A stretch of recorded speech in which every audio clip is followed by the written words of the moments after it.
ಪಾಠ ಆಧಾರಿತ ಘಟಕವಾರು ಕಿರುಪರೀಕ್ಷೆ 2026-27ನೇ ಸಾಲಿನ ಅಧ್ಯಾಯ 2 ಜೀವ ಜಗತ್ತಿನಲ್ಲಿ ವೈವಿಧ್ಯತೆ 6ನೇ ತರಗತಿಯ ವಿಜ್ಞಾನ ಅಂಕಗಳು 20. ಮೊದಲಿಗೆ ನಾವು ಪ್ರಶ್ನೆ ಪತ್ರಿಕೆಯನ್ನು ಗಮನಿಸೋಣ.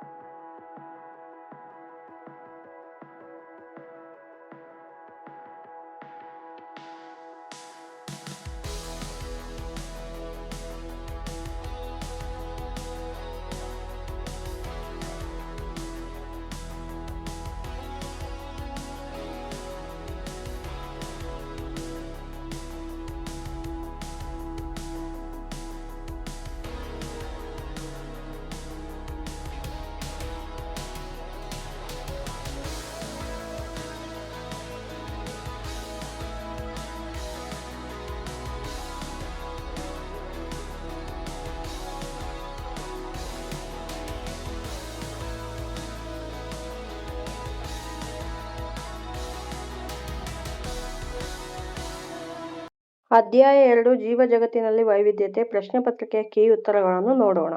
ಈ ಕೆಳಗೆ ಕೊಟ್ಟಿರುವ ಪ್ರತಿ ಪ್ರಶ್ನೆಗೆ ನೀಡಿರುವ 4 ಪರ್ಯಾಯಗಳಲ್ಲಿ ಅತ್ಯಂತ ಸೂಕ್ತ ಉತ್ತರವನ್ನು ಆರಿಸಿ ಬರೆಯಿರಿ. 1 ಅಂಕದ ಪ್ರಶ್ನೆಗಳು 3 ಇವೆ, 3 ಅಂಕಗಳಿಗೆ.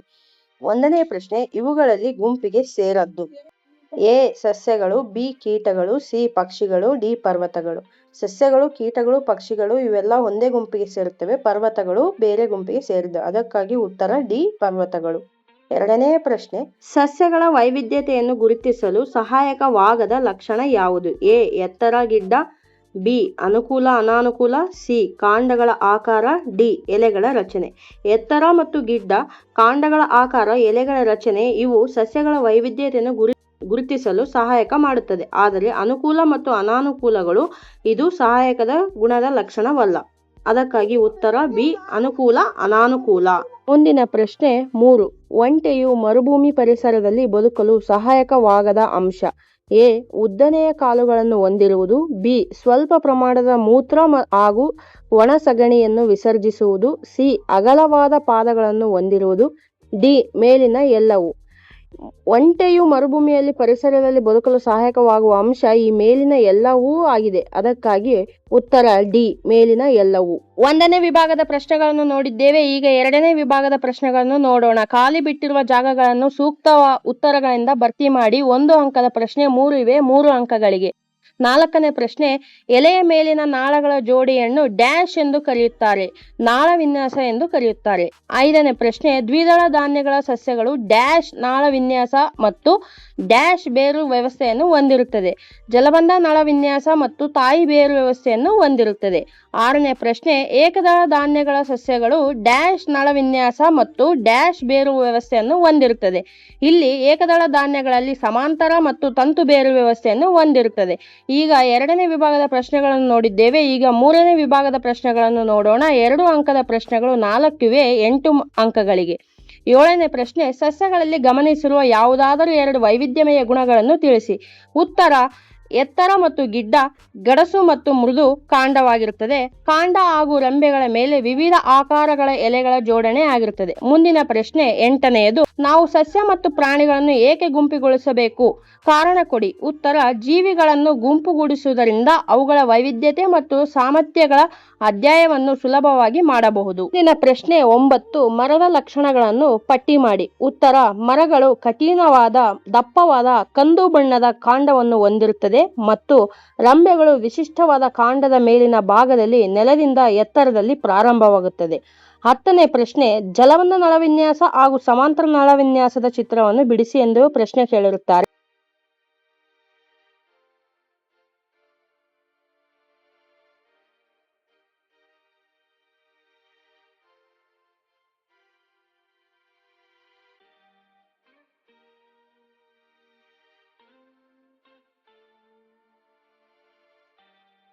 ಮೂರನೇ ವಿಭಾಗದ ಪ್ರಶ್ನೆಗಳನ್ನು ನೋಡಿದ್ದೇವೆ. ಈಗ 4ನೇ ವಿಭಾಗದ ಪ್ರಶ್ನೆಗಳನ್ನು ನೋಡೋಣ. 3 ಅಂಕದ ಪ್ರಶ್ನೆಗಳು 2 ಇವೆ, 6 ಅಂಕಗಳಿಗೆ. 11ನೇ ಪ್ರಶ್ನೆ, ಎ ಭೂ ಆವಾಸದ ನೆಲ ಆವಾಸದ ವಿಧಗಳನ್ನು ಹೆಸರಿಸಿ ಎಂದು ಕೇಳಿರುತ್ತಾರೆ. ಉತ್ತರ ಭೂ ಆವಾಸದ ವಿಧಗಳು ಅರಣ್ಯಗಳು, ಮರುಭೂಮಿ, ಹುಲ್ಲುಗಾವಲು, ಪರ್ವತಗಳು. ಬಿ ಯಲ್ಲಿ ಜಲ ಆವಾಸಗಳಿಗೆ ಉದಾಹರಣೆ ಕೊಡಿ ಎಂದು ಕೇಳಿರ್ತಾರೆ. ಜಲ ಆವಾಸದಲ್ಲಿ ಕೊಳೆಗಳು, ಸರೋವರಗಳು, ನದಿಗಳು ಮತ್ತು ಸಾಗರಗಳು ಬರುತ್ತವೆ. ಮುಂದಿನ ಪ್ರಶ್ನೆ 12. ಕೆಳಕಂಡ ಜೀವಿಗಳ ಅಂಗಗಳ ಕಾರ್ಯವೇನು ಎಂದು ಕೇಳಿರುತ್ತಾರೆ. ಬಾತುಕೋಳಿ ಜಲಪಾದ, ಇದು ಉಸಿರಲು ಸಹಾಯಕ ಮಾಡುತ್ತದೆ. ಮೀನಿನ ಕಿವಿರು, ಇದಕ್ಕೆ ಉಸಿರಾಡಲು ಸಹಾಯಕ ಮಾಡುತ್ತದೆ. ಮತ್ತು ಮೂರನೆಯದು ಪರ್ವತ ಮೇಕೆಯ ಕೂದಲು, ಇದು ಶರೀರವನ್ನು ಬೆಚ್ಚಗಿಡಲು ಸಹಾಯಕ ಮಾಡುತ್ತದೆ. ಜೀವ ಜಗತ್ತಿನಲ್ಲಿ ವೈವಿಧ್ಯತೆ ಎಂಬ ಪಾಠದ ಬ್ಲೂ ಪ್ರಿಂಟ್ 6ನೇ ತರಗತಿ ವಿಷಯ ವಿಜ್ಞಾನ ಅಂಕಗಳಿಗೆ 20ಕ್ಕೆ ನೋಡೋಣ. ಜ್ಞಾನಕ್ಕೆ 5 ಅಂಕ, ತಿಳುವಳಿಕೆಗೆ 7 ಅಂಕ, ಅನ್ವಯಕ್ಕೆ 6 ಅಂಕ, ವಿಶ್ಲೇಷಣೆಗೆ 2 ಅಂಕ, ಒಟ್ಟಾಗಿ 20 ಅಂಕಗಳು. ಕ್ಲಿಷ್ಟತೆಯ ಮಟ್ಟ ಇಲ್ಲಿ ನೋಡುವುದಾದರೆ ಸುಲಭ 7 ಅಂಕಗಳು, ಸಾಧಾರಣ 8 ಅಂಕಗಳು, ಕಠಿಣ 5 ಅಂಕಗಳು, ಒಟ್ಟು 20 ಅಂಕಗಳು. ಮುಂದಿನದು ಪ್ರಶ್ನೆಗಳ ಸ್ವರೂಪವನ್ನು ನೋಡುವುದಾದರೆ ವಸ್ತುನಿಷ್ಠ ಪ್ರಶ್ನೆಗಳು 1 ಅಂಕದ ಪ್ರಶ್ನೆ 1, ಪ್ರಶ್ನೆಗಳ ಸಂಖ್ಯೆ 3 ಇವೆ, ಒಟ್ಟು 3 ಅಂಕಗಳಿಗೆ. ಬಿಡಿಸಿ ತುಂಬಿರಿ ಎಂಬ ಪ್ರಶ್ನೆಗಳು 1 ಅಂಕದ ಪ್ರಶ್ನೆಗಳು 3 ಇವೆ, 3 ಅಂಕಗಳಿಗೆ. ಅತಿ ಸಣ್ಣ ಉತ್ತರಗಳು ಇಲ್ಲ. ಕಿರು ಉತ್ತರದ ಪ್ರಶ್ನೆಗಳು ಶಾರ್ಟ್ ಆನ್ಸರ್ಸ್ 2 ಅಂಕದ ಪ್ರಶ್ನೆ 4 ಇವೆ, 8 ಅಂಕಗಳು. ಮತ್ತು ದೀರ್ಘ ಉತ್ತರದ ಪ್ರಶ್ನೆಗಳು 2 ಇವೆ, 3 ಅಂಕಗಳಿಗೆ 6 ಅಂಕಗಳು.